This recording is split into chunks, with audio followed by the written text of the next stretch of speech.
Bon, bah, 2 saisons d'affilée où on se tape qui? L'Atlético en demi-finale de Coupe du Roi. J'espère que vous allez bien, c'est encore moi, Renato le Prince, et bienvenue encore sur ma chaîne YouTube. Maintenant, pourquoi je dis que c'est le tirage parfait? Parce que c'est en aller-retour déjà, et parce que c'est le match retour à domicile. C'est-à-dire que en un match, si on regarde bien l'Atlético, c'est une équipe parfaite pour battre le Barça sur une rencontre. Mais si tu joues 2 matchs contre l'Atlético Madrid, tu es favori. Et en plus, quand tu as le retour chez toi à domicile, qu'est-ce qui se passe? Tu peux déjà gagner l'aller là-bas, c'est une possibilité. Mais au pire, si le match aller se complique, tu fais match nul, tu as le match retour chez toi, Camp Nou, bonne pelouse, à domicile. Donc voilà, tu as tout pour te qualifier. Après, bien sûr, ça va être compliqué. Il va falloir être sérieux. On aura le temps de reparler de ces affiches-là parce qu'en plus, elles arrivent à un moment où il y aura en plein milieu la Ligue des Champions, la Liga, etc.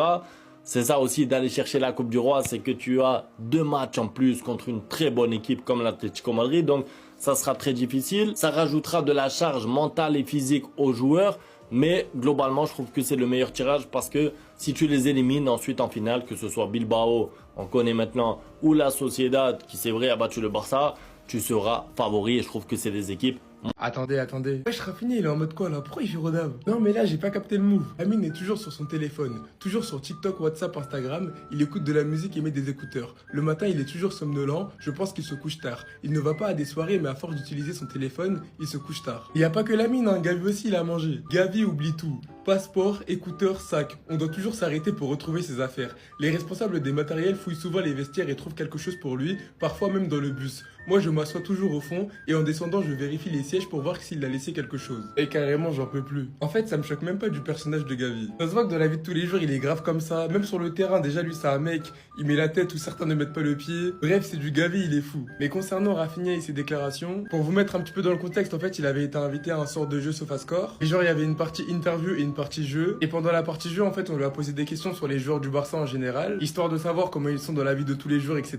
Et concernant Lamine Yamal et Gavi, il a répondu ça. Bref, en tout cas, j'ai trouvé ça archi marrant, donc j'avais envie de vous partager l'anecdote. N'hésitez pas à me donner vos avis dans les commentaires, histoire de savoir ce que vous en pensez, et moi je lirai tout ça. Alors là, on est tous foutus. On connaît désormais les tirages au sort pour les demi-finales de Copa del Rey. Et autant vous dire que là, le Barça est dans la merde. Commençons déjà par le fait que l'Atlético de Madrid a joué ses quarts de finale hier face au Real Betis. Et malheureusement pour le Real Betis, ils ont eu affaire à une nouvelle version de l'Atlético de Madrid. Ils sont plus pareils. 5 buts à 0 pour l'Atlético. Et vous n'êtes pas sans savoir que Lookman a signé là-bas dès son premier match hier. Il a mis dedans. Pour son premier match, c'est un but, une passe D et une victime d'entrée. Regardez-vous même ce qu'il a fait au Betis hier. Il les a tous terminés sur son côté. D'ailleurs, le but qu'il marque vient d'une passe décisive de Barrios. Ce dernier lui voit sur le côté gauche, lui fait une passe en profondeur. Et là, bien évidemment, Lookman étant quelqu'un de rapide et de technique, le défenseur qui était à ses côtés a voulu le rattraper. Allez, feinte, glissade. Juste après, il essaie de se remettre dans le sens du but. Il termine toute la défense, puis enchaîne avec un tir. Et après son but, il a fait une passe décisive à Antoine Griezmann. Griezmann qui a encore célébré à la Luffy. Autant vous dire qu'en voyant tout ça, Diego Simeone ne pouvait qu'être heureux. Il n'a pas l'habitude de voir un joueur aussi technique que Lookman. Il a dit en conférence de presse, il dit Lookman est différent de tous les joueurs que nous avons eu, surtout dans les situations de 1 contre 1, mais il possède aussi un bon jeu collectif. Son profil nous permet de l'utiliser à plusieurs postes et son impact sur l'équipe a été très positif.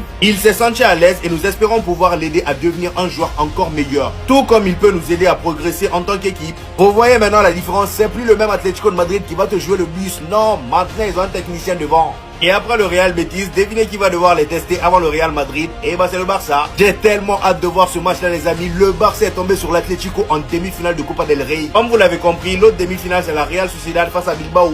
J'aurais préféré avoir Atlético Barça en finale, mais c'est pas grave.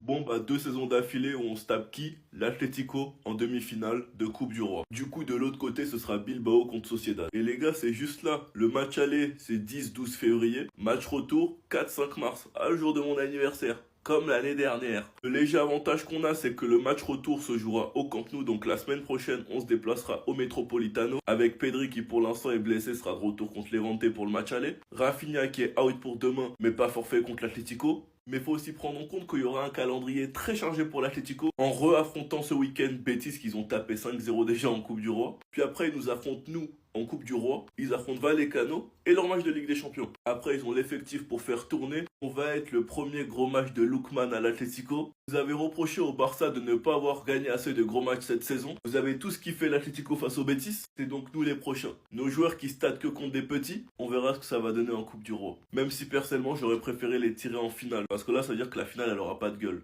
Enfin bref, donc vous les gars, vous en pensez quoi? Ramenez-vous sur Snap 500 sans Jules Koundé qui rate son pénalty à la Kings League et t'as Lamine Yamal qui se fout de sa gueule. Hier, on avait pu voir que Lamine Yamal, lui, il avait marqué le sien. Et là, c'était au tour de Jules Koundé. Il prend son élan, il s'apprête à tirer. Et là, il vient en marchant, en sous-estimant le gardien. Allez, tiens, le gardien arrête. Directement, il commence à gratter sa tête. On voit qu'il est très gêné. Il n'arrive même pas à regarder dans la caméra. Malheureusement pour lui, Yamal était là. Avant de voir la réaction de Lamine Yamal, les amis, et surtout ce qu'il a dit, je tiens déjà à vous informer que Kylian Mbappé fait maintenant mieux que Lionel Messi. Vous allez me demander, mais qu'est-ce qu'il a bien pu faire de mieux que Lionel Messi? Vous inquiétez pas, là, on parle pas de ballon d'or. Kylian Mbappé a tout simplement inscrit hier son 395e but en carrière avant ses 27 ans. Et il s'agit du plus grand nombre de buts pour un joueur au 21e siècle avant cet âge. Lionel Messi était le président détenteur de ce record. Il était à 394 buts avant ses 27 ans. Et bien évidemment, il n'y a pas de comparaison à avoir. Lionel Messi a 24 ans, c'était ça. Et Kylian Mbappé en a 0. Les amis, on a du nouveau concernant le fils de Cristiano Ronaldo. C'est officiel, il a été appelé pour la première fois de sa carrière avec les U16 du Portugal. Je rappelle que la précédente fois qu'il a été sélectionné, c'était avec les U15 du Portugal. Et il avait même été buteur. J'espère que cette fois-ci, encore une fois, tout se passera bien. Et on termine avec Lamine Yamal qui, après le raté de Jules Koundé, s'est totalement moqué de lui. Il a tout simplement dit à la journaliste, j'ai mis le penalty pour montrer à Jules Koundé comment il faut faire. Quand je vous dis qu'il n'y a pas plus insolent que lui, là on a la preuve.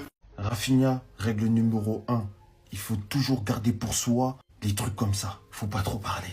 Rafinha, il a fait une déclaration comme quoi Lamine, il passe son temps sur TikTok, sur WhatsApp, sur Instagram, qu'il écoute de la musique tout le temps, que le matin, il est somnolent parce qu'il se couche sûrement tard. Et comme les anciens, il a dit, tout ça, c'est à cause du téléphone. Du coup, il y a quelqu'un à qui l'information allait monter vite à son cerveau. Antiflick, voilà.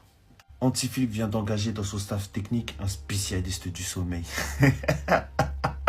Il n'a pas aimé la déclaration de Rafinha. Ça veut dire que maintenant, le coach, l'Allemand suprême, il va réguler, il va contrôler le sommeil de ses joueurs maintenant. Le rôle du spécialiste du sommeil, ça sera d'aider les joueurs à bien dormir pendant et après les déplacements, pour récupérer et gérer l'usure physique. Et il va leur donner des conseils à respecter sur l'hygiène du sommeil. Éviter les écrans 1 heure avant de se coucher. Ne pas consommer de caféine 10 heures avant. Et veiller à un environnement adapté. Plein d'éléments qui ne sont pas en faveur de Lamine Yamal, qui nous expliquait sur YouTube, lors du tour de sa maison, que la PlayStation était l'une des choses les plus importantes pour lui.